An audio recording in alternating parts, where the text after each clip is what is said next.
Hey there, Pastor Allen from Praise here. Today we are working through the last chapter in the book of Proverbs, and as we do that, it's Proverbs 31, which is all about this kind of perfect woman. And I know right off the bat what you might be thinking. There is nobody I would rather have walk me through how to be the perfect woman than Pastor Allen. Okay, so maybe not so much, but there are some really good things that I would make a point or two about Proverbs 31.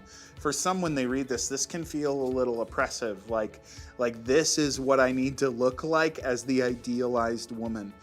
And let me just bring up a couple of important points as we read through Proverbs 31. Number one, it was not written to women. It was actually, if you look at who the proverb chapter of Proverbs was written to, it was actually written to a young man. A lot of young married women look at it and say, this is what I need to aspire to. There is no instructional language apart from one verse. And that verse is Proverbs chapter 31, verse 31, which says, "Reward her for all she has done. Let her deeds publicly declare her praise." In other words, the only instruction you see in the book of Proverbs chapter 31 is an instruction to a husband to honor his wife, to celebrate his wife, to praise his wife. In fact, a lot of Jewish circles, Proverbs 31 is read on the Sabbath as a poem or as a song to really celebrate the women, okay? And actually, it is a poem. Part of the reason why it seems so exhaustive is the fact that it's an acrostic poem. It takes each letter of the Hebrew alphabet and goes line by line through all of these different attributes. The other thing I would point out is the word that you find at the beginning of it. In Proverbs 31, verse 10, the word that's used there, who can find a virtuous? That word virtuous is actually a military word. It's a word that when it's used of men, you know what it's used for? It's the word mighty or strong or courageous. And yet when it's used of women, it's virtuous.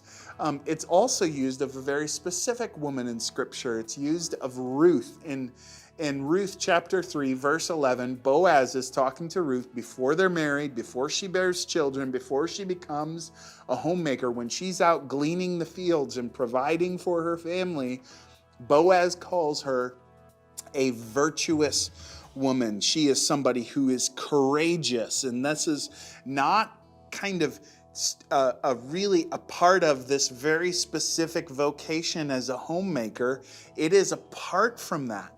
And so really what you see here in Proverbs 31 is the celebration of a woman who fears the Lord, and the context may be different for every woman, but the courage that comes from fearing the Lord is the same. So how should we respond to Proverbs 31? Here's what I would say. Men, celebrate your wives. Children, celebrate your mothers. For as they live fearing the Lord, regardless of the context, they live courageously, valorously, virtuously, with strength for His glory. Thank you so much for joining us today. God bless.